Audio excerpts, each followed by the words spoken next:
கருவாய் கருணியாய் உரிவாய் வந்தவனே, எல்லோருக்கும் எல்லாவரும் தருபவனே, பேசும் தெய்வமே வா கோவிந்தா கோவிந்தா கோவிந்தா கோவிந்தா. அஷ்டமில பாத்தீங்கன்னா இந்த கால பைரவரை வச்சுதான் இவருக்கு எல்லா அபிஷேகம் பண்ணுவோம். இது முப்பாட்ட வணங்கின பைரவர் இவரு. மாந்திரிகம் தாந்திரிகம் செய்வன சூனியம் அப்புரிதி உள்ளவாள் அந்த கால பைரவரை வச்சு எடுத்துன்னு போய் அவன் ஆத்துல வச்சு சில பூஜைகள் பண்ணாங்கன்னா அந்த பில்லி செய்வன சூனியம் அப்பெல்லாம் முருகிறதா. அஸ்வாகரக்ஷம் வாயுபுத்திரம் ஸ்ரீராமதூதம் கிருபாட்சம் ஸ்ரீராம் ஜெயராம். ராதே கிருஷ்ணா ராதே கிருஷ்ண கிருஷ்ணா ஹரே ஹரே. இந்த கிருஷ்ணராகப்பட்டவர் சந்தான பாக்கியம் இல்லாதவாள்லாம் ரோகிணி நட்சத்திரத்துல யாரெல்லாம் வழிபாடு பண்றாளோ அவளுக்கெல்லாம் சந்தான பாக்கியங்கள் கிடைக்கும். உடம்பு முடியாதவங்க பாத்தீங்கன்னா இவருக்கு வெண்ணெயை சாத்தி அந்த வெண்ணெயை வாங்கி போய் அவங்க இருந்தாங்கன்னா உடம்புல பிணிகள்லாம் நீங்கும். அவ்வளவு ஆற்றல் உள்ளவர். ஒரு மனிதனாகப்பட்டவன் பிறக்கும் போது ஜீவாத்மா பரமாத்மா வாழ்றோம். அதுக்கு தத்துவம் தான் இறைவனாகப்பட்டவன். அந்த இடத்துல ஜீவாத்மா பரமாத்மா காட்சி கொடுக்குறாங்க. ஜீவனை சுமக்கிறவள் ஜீவாத்மா, அவதான் ஆண்டாள். பரமாத்மாவா என்ன அர்த்தம்?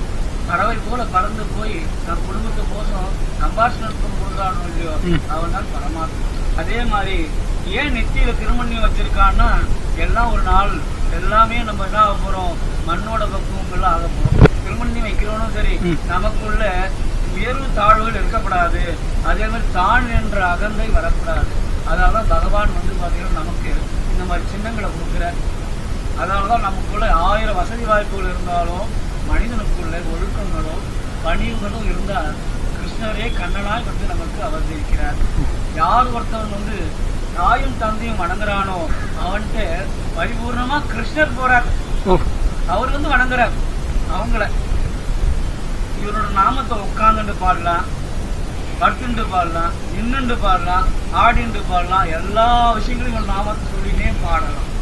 அப்படி இருக்கும் போது இறைவனோட நீங்க எப்படி பேசினாலும் உங்களை இருக்கலாம்ன்றதுனாலதான் இந்த கிருஷ்ணரோட அவதாரங்கள்ல ரொம்ப விசேஷமான கிருஷ்ணர் இவரு. அதே மாதிரி பாத்தீங்கன்னா இந்த கிருஷ்ணர்கிட்ட குழந்தைங்க என்ன சண்டமா கட்டித்தனம் பண்ணிட்டு இருந்தாங்கன்னு வச்சுங்க, இவர் சுரட்சமா விளக்கு போட்டு வணங்கிட்டு போனா உடனே தெரியும். அதே மாதிரி ஒருத்தவங்க என்ன ஒரு குறையோட வந்தாங்கன்னா என் பிள்ளை அதை பண்றான் இதை பண்றான் அப்படி பண்றான்னா நான் நீங்க போங்கம்மா கேட்டு நான் அனுப்பி அவன் நல்ல வழி திருத்திடுங்க அப்படின்னு சொல்லிட்டு போனாவே அவர் சரி பண்ணிடுவார். அவருக்கு ஒன்றும் இல்லை, ஒரே ஒரு அவள் தான் குசேலம் கொடுத்த மாதிரி அந்த அவளை கொடுப்பேன். அவருக்கு அவளை பால் தெளிச்சு ஒரு அவளை கொடுக்குறது. எனக்கு அது வேணும் இது வேணும் கேட்கக்கூடாதுன்ற மாதிரி தான் அங்கே கிருஷ்ணர் ஏழை பங்காளன். ஏழை பங்காளன் தான் எல்லா தெய்வங்களும் இங்கே இருக்கா. அதனால இவருடைய கலாச்சாரம் இருக்கு பாருங்க, விசேஷமான கலாச்சாரம். ஒரே நேரம் நீ சொல்லணும் இருந்தாலும் இந்த ஹரே கிருஷ்ணா ஹரே முக்தா ராதே கிருஷ்ணா ராதே கிருஷ்ணா ராதே கிருஷ்ணா ராதே கிருஷ்ணா ராதே கிருஷ்ணா ராதே கிருஷ்ணா ராதே கிருஷ்ணா ராதே கிருஷ்ணா ஜெகன் மோகன கிருஷ்ணா ராதே கிருஷ்ணா ராதே கிருஷ்ணா ராதே ராதே ராதே கிருஷ்ணா ராதே ராதே ராதே கிருஷ்ணா ராதே ராதே ராதே கிருஷ்ணா ராதே ராதே ராதே கிருஷ்ணா.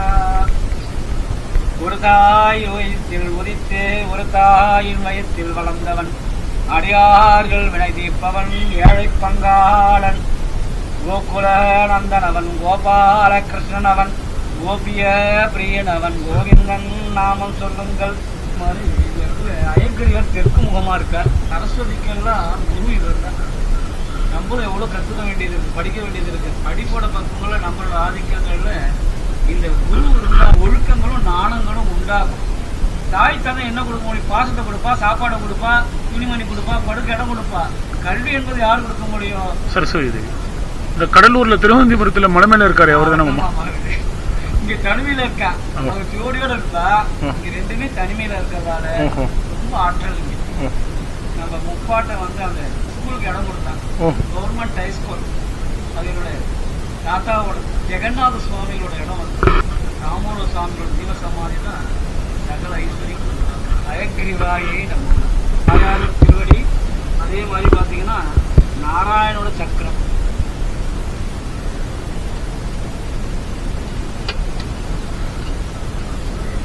இந்த பாதங்கள்ல அவ்வளவு விஷயங்கள் இருக்கிறது. ஒரு 1000 பேர் வரான்னா அதுல வந்து 2 பேர் நல்லவனா இருப்பான், மிச்ச பேர் கெட்டவனா இருப்பான், சிந்தனையாலும் குணத்தாலும் இருப்பான். அந்த நல்லவனோட பாதங்கள் படையும் போது அந்த இடத்துல பதியும் போது புனிதமாகுது இடம்.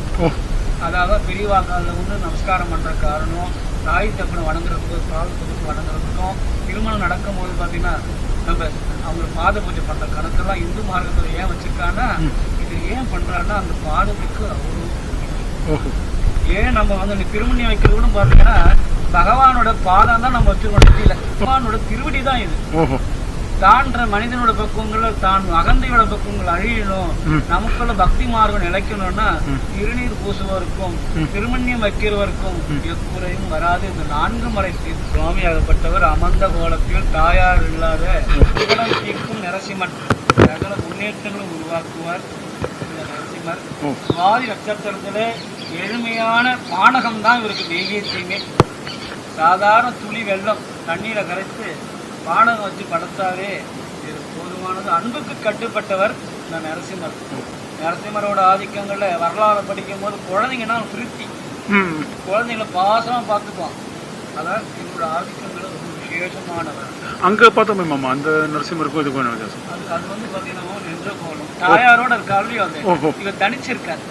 தனிமையில் உள்ளவருக்கு வெற்றிகள் அதிகம் உண்டு, லாபங்கள் அதிகம் உண்டு, நம்ம கஷ்டங்களை தீர்க்கறதுக்கு நல்ல ஆற்றல். சுவாமியோட ஒரு ஜீவ சமாதி இது. 475 வருஷத்துக்கு முன்னாடி சுவாமியோட ஜீவ சமாதி. இவர் வந்து பாத்தீங்கன்னா சில வைத்தியரையாவும் கோயிலோட எந்திரங்கள் பிரதிஷ்டைகள். 101 வயசுக்கு மேல முக்தியானவர். தெலுங்கு சமுதாயத்தை சேர்ந்த ஒரு சாத்தா வைஷ்ணவா நம்ம சமுதாயத்தை சேர்ந்தவர் இவர். புஷ்ப கைங்கரியம் தெய்வத்திற்கு அனுதினமும் பகவானுக்கு சூழிக்கொண்டு பக்த கைங்கரியம் நடப்பாதையாவே திருப்பதிக்கெல்லாம் வந்து பார்த்தீங்கன்னா அங்கங்க குளங்களை அமைச்சு கொடுத்துருக்கார், பிருந்தாவன் வந்தவனங்களை அமைச்சு கொடுத்துருக்கார். அதே மாதிரி எவ்வளோ மரங்களை அமைச்சு கொடுத்துருக்கார் இந்த சுவாமி. வைத்தியர் இவர்கிட்ட வந்து வேண்டும் போது உடனே குழந்தை இவருக்கு வந்து பார்த்தீங்கன்னா 8 வருஷம் குழந்தை இல்லாமல் இருந்தது. இங்கே வந்து இந்த சுவாமியை வணங்கினாங்க. அவளுக்கு உடனே ஒரு குழந்தை, ஆண் குழந்தை பெண் குழந்தை வந்து வாழ்க்கையில பல அற்புதங்கள் செய்வார் இவர். ஒரு கோயிலுக்கு நடக்கலையா இவர்கிட்ட ஒரு விண்ணப்பம், ஐயா அந்த கோயில் கும்பாட்டம் தாமதமாகுது, எப்போ நீ உடனே பாரும் அப்படின்னா ஏதோ ஒரு ரூபத்தில் பார்ப்பார் தெய்வம் இவரு. வேலைக்கிழமையில தியானம் வந்து சாயங்காலத்தில் பண்ணலாம். நம்ம கையில் ஒரு உணவு எடுத்து காக்காய்க்கும் நாய்க்கும் போட்டு வணங்கும் போது சகல ஐஸ்வர்யம் கொடுக்கும் தாமோட சுவாமிகள். மகான் இருக்கிற இடத்துல எல்லாம் வந்துட முடியாது. அவ்வளோ அனுகிரகமான ஒரு தாமோட சுவாமியோட ஜீவ சமாதி கீழே இருக்கார். அதே மாதிரி இங்க தலவிருட்சமாகப்பட்டது பார்த்தீங்கன்னா வாழை மரம் இருக்காங்களோ அவங்க வாழ்க்கையில இந்த வாழடி வாழையா வாழை கூட அழைக்கும். தலவிருட்சமே வந்து பார்த்தீங்கன்னா நீங்க என்ன பழம் தெரியுங்களா? பேயம் பழம். தேவ ரகசியங்களை கூட்டும், அம்மை நோய்களை போக்கும். இந்த பழம் தான் அவ்வளவு சிறப்பு. சக்தியோட மரம் இது. இந்த மரமாகப்பட்டது இந்த வாழைக்கு அவ்வளவு மகத்துவம் உண்டு இடத்துல. அதே மாதிரி பாரிஜாதம் எனப்பட்டது பவழமல்லி சொல்லுவாங்க. இதுல வந்து பாத்தீங்கன்னா வெள்ளையா இருக்கிறது ருத்ரன், மேல உள்ள பவழமாக செந்தூரமாக விஷ்ணு. இந்த புஷ்பத்தோட பக்குவங்கள்லயே ஹரிஹரன். இந்த புஷ்பத்தோட பேரு ஹரிஹரன்.